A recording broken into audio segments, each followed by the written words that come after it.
Every person has its own prenatal eclipse, but also everyone has its own postnatal eclipse. So we are always born between one prenatal and one postnatal eclipse. And that's how we live, between two eclipses. So this is like we stand on two legs.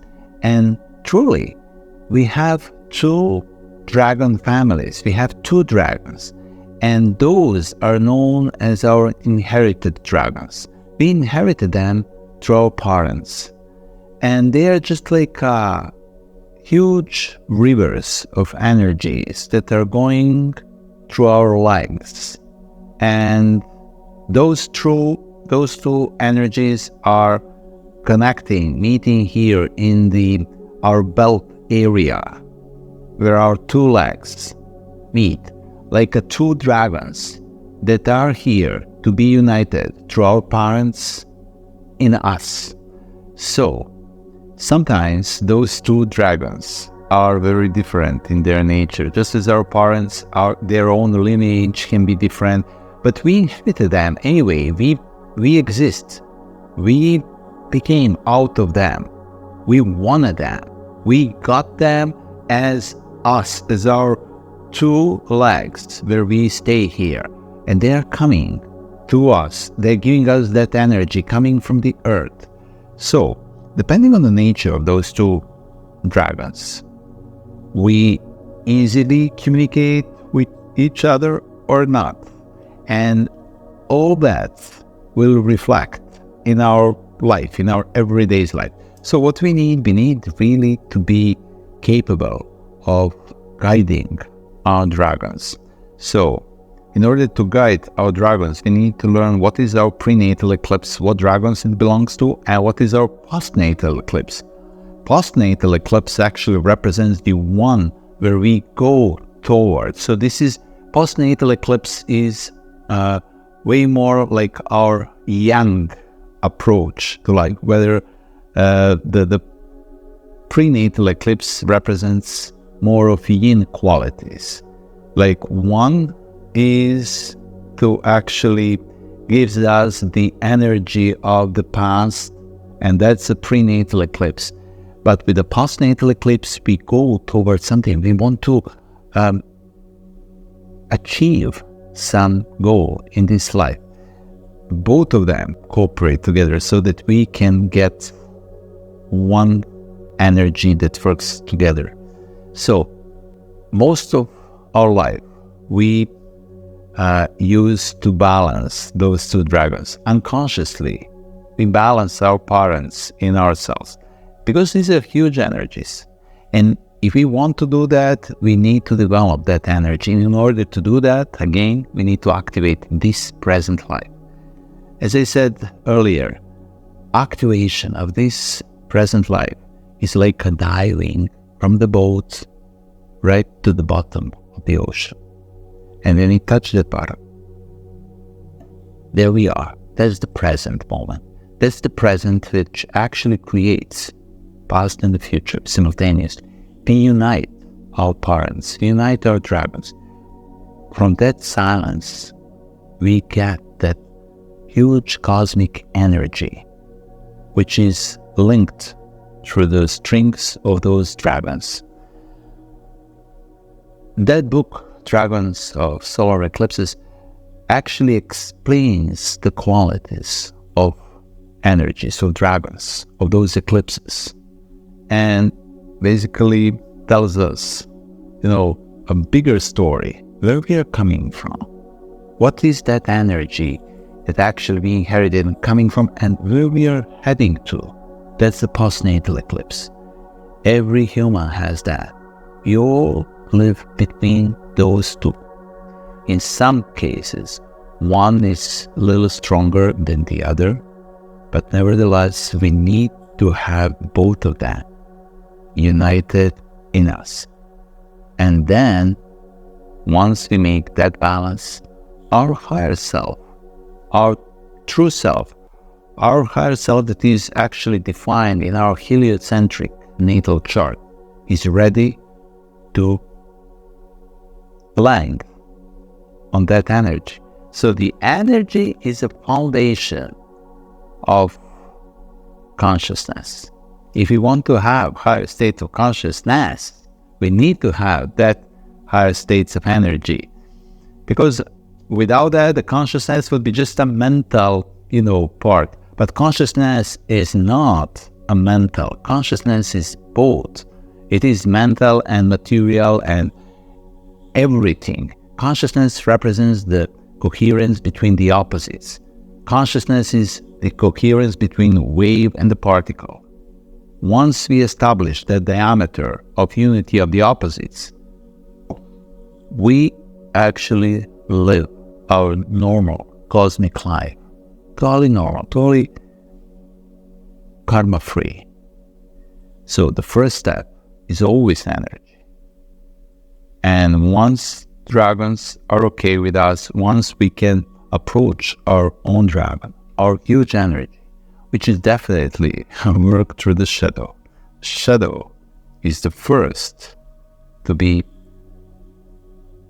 learned how to work with. So that means our first step into the world of dragons is through our prenatal eclipse. That's step number 1. Step number 2 is our postnatal eclipse. Learning how to have those 2 steps simultaneously will create a balance of energies. It will reflect in our everyday life suddenly as a balance where circumstances are supporting us. We feel supported. Our health is great. Our achievements are perfect. We actually need that. And our, getting the knowledge is not only just the understanding things, it's way more living the things. We know how to live that knowledge. So this is what actually the consciousness means and why the energy always goes first. Because that actually is very real. It gives us inner peace. We can live, and based on that, we start to understand. Because all the knowledge is anyway structured in consciousness. It's structured in us. So we just need to make balance with these huge energies for that kind of cosmic consciousness. The birth of a dragon is happening on the North Pole or on the South Pole. That means that the first eclipse for a given cycle, solar cycle, is always happening on the North Pole, which means that very first eclipse is visible only on the North Pole or only on the South Pole. So that means they are very tiny eclipses and most people never seen them. It's like a baby eclipse, a baby dragon. It's just, starting the first one. And then 18 years and 10 days, another eclipse from the very same dragon. It will happen again, still very close to the North Pole or the South Pole, depending where is their birthplace. And then they will continue. And in approximately 600 to 700 years, they will reach their full magnitude and they will appear near to the equator as the full eclipses, tall eclipses. So we'll see them as a big one. And that middle eclipse is actually the leader of a dragon. This is the leader eclipse. And by that quality of the eclipse, we see the whole nature of that dragon. We see what is the family of that dragon. We see what that dragon wants. So it's very beautiful to calculate where they are actually becoming the biggest one, what is their message, how do they work, and all that. So all those eclipses that we have as the eclipses that are happening near the north node or a dragon's head, means that the very first of them was on the North Pole. And those eclipses, which are with the South Node or dragon's tail, means that they were born on the South Pole. And then, as time is going, they go from the South Pole and then they end their life after 13 to 1500 years on the North Pole. Or for those who were born on the North Pole, they travel way down to the South and they end their story, their life there. And, that's not the end of a complete story of the dragon. They have their own descendants that are happening after them. So you can always get like an infinite connection of these energies, even though the life of one particular dragon that has its own name, that has its own nature, is between 13 and 1500 years. And in those period of time, we typically experience, depending on the kind of a soul, but 10 to 15 incarnations, maybe even more. Depends on different experience. So we can just see different floors of our soul structure through these eclipses, because they do represent time elevators by which we travel from one layer of our soul experience to the other. So they are always telling us, with this eclipse, you are connecting with this memory of your soul. And then certain experiences that we actually left in that life just appears here. We just got that situation. Sometimes those memories are great because we just left them like that. Or sometimes they are not so. They represent some kind of unfinished business that we had, and now with those eclipses, time elevator took us there so that we experience something that has not been finished at that time again now. And now we just need to have that kind of new consciousness to put into our old memories and to make that. It's very interesting when we actually get connected with our future lifetime memories. Well, then we are typically getting some messages. It's a beautiful thing because we already exist in the future. And if our energy is stable enough, we can accept that knowledge from the future. So that means if by that particular eclipse we are connecting with, let's say, our 15th future life, which we can calculate in our karmic reincarnation astrology system, we can see many things about that life. But let's say if we are connected with that one, we need to have very stable experience in our 15 previous life in order to create that diameter of consciousness that would connect two opposites, one from the 15 previous with another from the 15th future life. So then we are ready, we are capable of actually transmitting those messages, that knowledge here. So, but for any kind of knowledge, we need to have the energy ready. Dragons are here mainly to help us build that energy structure stable. And once we have that energy stable, we are capable of opening toward our future, life experiences. And what is very important, in every single case, we always have that the prenatal eclipse is either the one that is with the North Node or the South Node.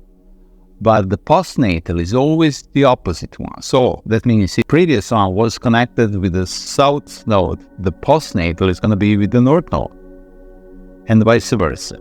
That's very important because that literally means that in every lifetime we are here to unite one experience that is coming from the past and the other that is coming from the future. We just need to unite them as one life. That's how we actually activate the life. First, we need to stabilize that energy, and then we open toward our future knowledge. And that knowledge is here to be lived. It's not that we get some knowledge and we don't know what to do. We are like, getting some information in our mind. But no, we have problems in everyday life. No. Dragons are here to actually maintain that energy here, be stabilized. It's more like a pyramid. You know, when you have a pyramid structure, the very top of the pyramid is supported by the base of the pyramid. So the base of the pyramid represents our past. This is the energy. This is all material reality that is here to support us. And the very top of the pyramid is that cosmic knowledge. That's that insights that we are getting from the stars. That's that higher. That's that part coming from our future. So once we are ready as a soul, that structure is established. And once we activate that, as I said, our heliocentric chart can be lived, because everyone has its own heliocentric chart. Heliocentric chart is the very same natal chart made for the very same moment we were born here, but seen not from the earth, but from the sun. Why is that important? Well, it's very important because the sun represents our self. Sun is so huge. Sun represents, comparing to the earth and all the other planets, sun is like 99% of everything. Sun is invisible. It is totally most powerful object in our solar system. And that represents our true self. That's our self that we can live. But for most of the people, that reality is something that they never lived. This is like invisible to them. They cannot live that reality. It is somewhere else. They call it spiritual. It is in another realm. However, in order to live that which is invisible, we need to establish energy first. And then we attract that invisible part of us, which is our great self. And we become so real. We become who we really are here, living simultaneously two realities. Like, one cosmic reality and the other reality on the earth is one big light, true to us.